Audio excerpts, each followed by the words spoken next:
great province of New Brunswick. They've been experiencing a bit of a problem with a brain disease. You know what? I read about that. I think I've got a tab up in my browser there, the Brave browser. Yeah? Yeah, I'm pretty sure. I was literally I didn't get to read the story yet, but I've got it saved to So you haven't read perfect. the story? No, it'll be a surprise for me. So this Dr. Michael Coldheart, he's the head of the Jacob Kirksveld disease system. They put him in charge because a lot of people in New Brunswick were experiencing this neurological disorder. Okay. This neurological disorder, the tremors, the hallucinations, it's an awful fate that these people are experiencing, and it's across a wide array of age groups. Is it okay? I'm gonna just take a guess. Is it any sort of like brain parasite that they've discovered or something? So they were looking into that because a very easy thing to point to is algae, right? Yeah, like that red algae, right? Every once in a while they have the Yeah. warnings. Actually, we were just at the last time we were camping there at the provincial park. They had a big sign up. The beach next door was a private beach, and they had a sign up that said "swimming okay," and then our beach was the government beach, and it said "no swimming." Like neurological disorder. Those words are scary, man. Yeah, well, I mean, I've read at least 2 stories in the last, I want to say year, maybe 2 years, where like one was a couple of kids that were just playing in some shallow water on a beach, like just up to their ankles, but they were splashing it around. And then somehow the kid got it up his nose, and then he died of a brain eating worm. And then the second one was a lady. Actually, I think it was several people. It was one story about one lady, but they were relating it to that it had been a rash of dead dogs. She's taking her dog, and he's on the beach, and he's sniffing the water while he's walking along, right? Sniffing on the beach. Mhm. And he's right in the shallow water. And then same thing, because, you know, when you get something up your nose, it kind of passes that blood-brain barrier or something. You still have the disorder to go through. The parasite still needs to kill you, right? Yeah. Well, I mean, so as far as I've heard, basically, when you get this, you pretty much are a goner because you don't even notice that you've got it until it's too late, kind of thing, right? Yeah. It's probably hollowed out your brain, like digging holes through you or whatever, and then all you can do is to just sit there and shake. You know? That's a horrible way to go. It's a horrible way to go. Now, the government of Canada has said that there is only 49 people who got this disorder, and all of them are mysterious illnesses. In New Brunswick, though. In New Brunswick. Okay. This Dr. Michael Coldheart says There's the best doctor name. Who are you, Dr. Coldheart? Dr. Coldheart. It was faded into him when his parents had them. He says there's more like 200 people. So he says they're suppressing. They're suppressing the amount, and they're changing the diagnosis. Well, they're changing like the definition or something of like what the diagnosis is. Yes. So like they're like, oh, it used to be like fever and diarrhea and this, and now they're like, well, you know, he's got to have this also, you know, add one more thing in there and it cuts out, you know, a bunch of people, right? And he's screaming at them, idiots! I'm the head of Jacob Kirksveld disease. I've spent my whole life studying this. This town, this part of New Brunswick, has way too much of this disorder. What's up? Now, so what is it? Is it the town, or is it a part of a town? Part of a town. Okay. So it's like the east end of X city or whatever. Here's where the conspiracy comes in. What can cause mimic the same disorder, the same neurological disorder, is the chemical poison. Chemical poison Roundup. Right. The same stuff we use. So like we use it in our sidewalk cracks, no problem. Just a little bit. But the logging industry needs tons of it. Right. Like tons upon tons. Yes. And the premier and or is the mayor. See, I'm not naming names, so I'm not throwing a person under the bus. Someone of government is supposed to be good friends with the owner of the logging company. Yeah, that sounds about right. Yeah. Pretty typical. So the environmental cost is kind of swept under the rug. And then now you have, like in the news report, it was a lady that was maybe in her 20s, 30s, something like that, now needing being taken care of. Yeah. This is like Aaron Brockovich. That's what Yeah. I feel like. A company is killing 200 people Yeah. reported by this doctor, and they're trying to bury it under the rug because they're giving this company a chance to get their shit straight before there's an investigation. Yeah.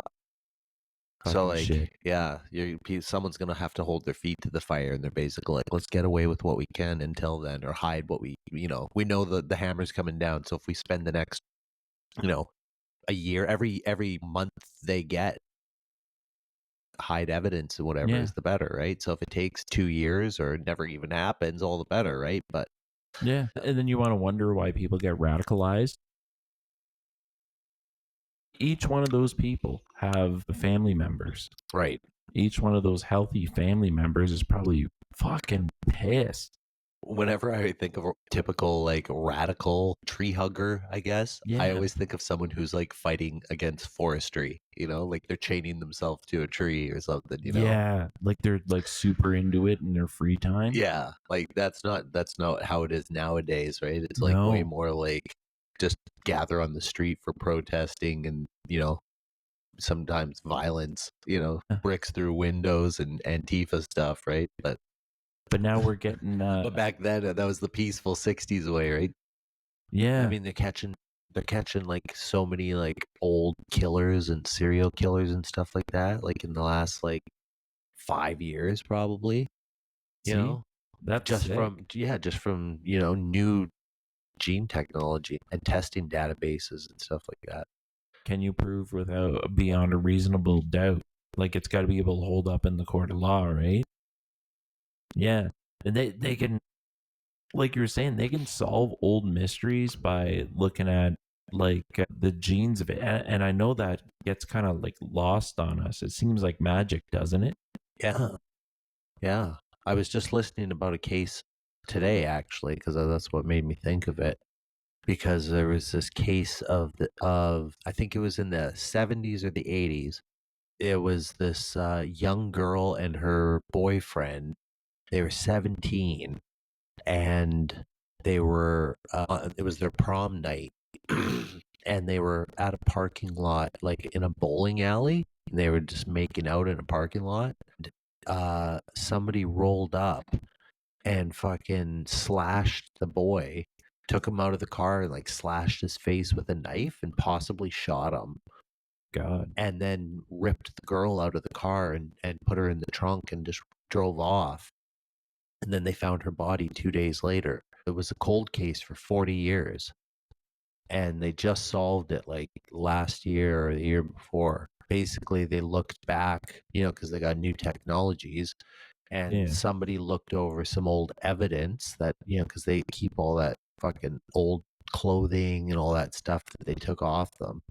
And they went over it and they found 2 pieces of male DNA that had been missed in all the time that, they had the technology, and they ran it through, and then they found that it was this guy that was like, they had interrogated him for, as a suspect during the course of the investigation, but they just didn't Yeah. have the proof. And then looking at it now, they found, 2 spots of his DNA on her bra and like, her underwear or something like that. Yeah. And so that was enough. So yeah, they caught this guy, 78 years old, and then put him in jail, and he died 2 years later in jail. So some people were like, well, justice, he went to jail and he died behind bars, right? Yeah. But then like other people are like, well, he just lived the rest of his life getting away with that shit, and probably did, always thinking, at least I got away with it that one time. Who knows what this guy, he's probably got a wife, kid, how many kids, grandkids probably, I would encourage yourself and anybody listening that search inside yourself. Do you want to get away with something like that? Well, obviously, even to do it, you'd have to be a pretty psychotic to some degree. Yeah, And that's so this guy, apparently, after they caught him, he explained, like, oh, I was really drunk that night, and he was upset. He lived just a mile from where they lived. He was just getting drunk, and he was married and two kids at the time of this happening, and it was his anniversary, and the wife was away with the two kids at her parents' house, and he decided not to go with them, and so he was just at home, and he was just getting all drunk and pissed off that he was alone on their anniversary. And I can't remember if he was thinking like, oh, he wanted to leave her or something too. I mean, obviously, if he did this, he was probably a psycho to live with. Because I was like, yeah, why would she leave on their anniversary, right? But she's probably just like looking for any excuse to get away from this fucking psycho, right? So she was yeah. like, I know it's our anniversary, but my parents really want me to come up with the kids. And he's like, fuck it, go on. And then he stays home and gets drunk. And then he's driving around trying to work up the courage to fucking, to kill somebody. And then he fucking finds this couple and like throws her in his trunk. You imagine like how insane you'd have to be to think that through. And he's premeditating it, and then, okay, let's do it. With hindsight being 2020, you almost want to sit him down and say like, "Hey, you were feeling feelings, so you had to take two people's lives." Oh, the boy survived. Yeah. No, he survived. So even that night, that's how they found out what happened. They were expecting their daughter home at about 1 o'clock in the morning because it was their prom night. Yeah, So they said, don't go out, be home by 1 kind of as your curfew. And it was 1:45. And they were all like kind of getting anxious, and then there's banging at the door. They get up because they're waiting in the living room for their daughter, and it's the boyfriend, and he's like, you got to come. I think he said they took her, but it turned out to just be one guy apparently. I'd forgive him for that one. Yeah. And so he's like, they're gonna do something bad to her, I know they are. And then yeah, so Right. the dad got his gun and then drove out and went looking for her. But I mean, what are you going to do? You're just driving aimlessly, looking around on streets, like maybe she got out or something, right? Just like you're doing whatever you can. yeah, that's all you can do, right? But like you're screwed basically because you got no leads. You need a lead. Yeah, All he knew was basically that it was a guy that took her, because the kid got slashed right on the face, like right by his eye, like from his eye down to his lip or something like that. He had to go get like 8 stitches across his face. And he thought he got shot. That's what he was like, I think I'm shot. But he like drove back there after he got back up and everything. After this guy drove off, he kind of got his wits about him, and he fucking just drove right back to the house, and then just told. Because I mean, it's the day before cell phones and shit, right? So it's like, what are you gonna go to a payphone or whatever? Oh, you gotta call the police. So he just drove back to their house because they were only like 5 minutes away or whatever. And then, told them, someone just stole your daughter. And then they were able to call the police while the dad was out, looking for her. Yeah. But how many times that happens, and like the killer or the person is like keeping them alive for, usually a couple days, right? So that's why I think there's like that thing they call the first 48, right? Because they expect like if you don't find them within the first 48, there's like a 95% chance that it's not happening. Most of these things, they seem like a real lot of them happen within like such a close distance to where the person went missing, or where their house is or whatever. Like if she got abducted from her house, the killer lived 2 blocks away, what I mean? Like that's usually how it is. Like they're kind of like a neighborhood person, especially when they kill multiple people. Yeah. Where they're like brainwashing people.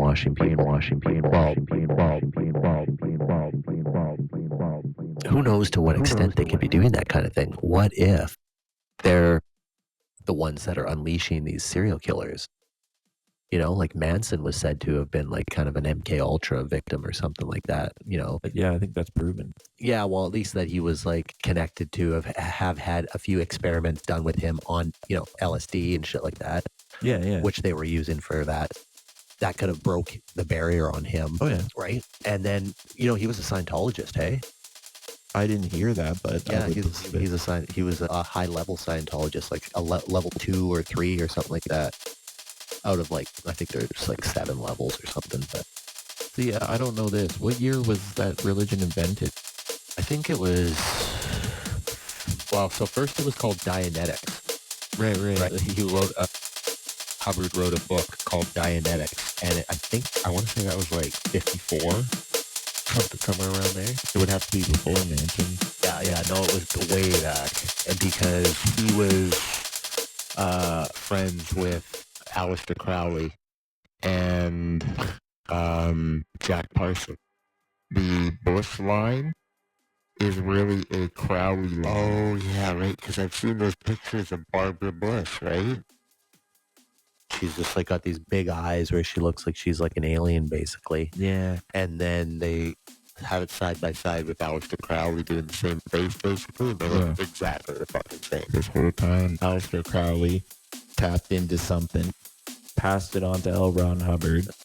STD-wise. Julius Caesar got abducted by pirates. He ended up almost ruling the boat before he was taken back. Then he had them all killed. Offended by the ransom amount and told him to double it. Made everybody's friend. And the whole time knew he was going to kill them all. Yeah, he must have been a good statesman. Well, I think he told them. That was part of the thing. And they laughed at him.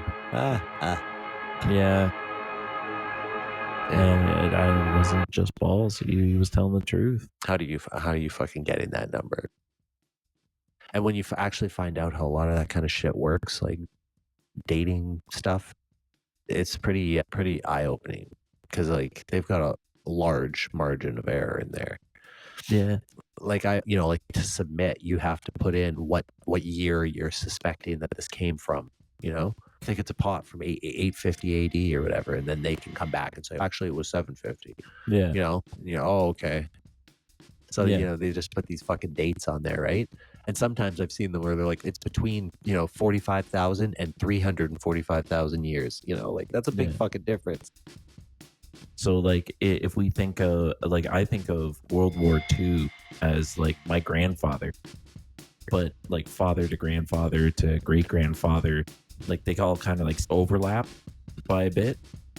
Time 100 years ago, were living regularly over 100. Like most people lived over 100 that were, if you made it into old age, that you were going to make it probably pretty regularly to 100.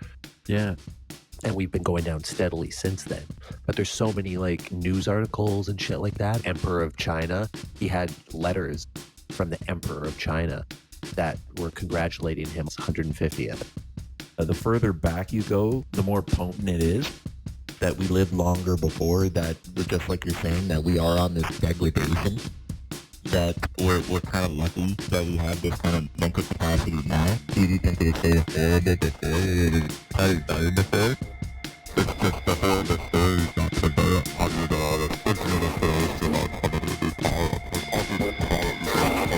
not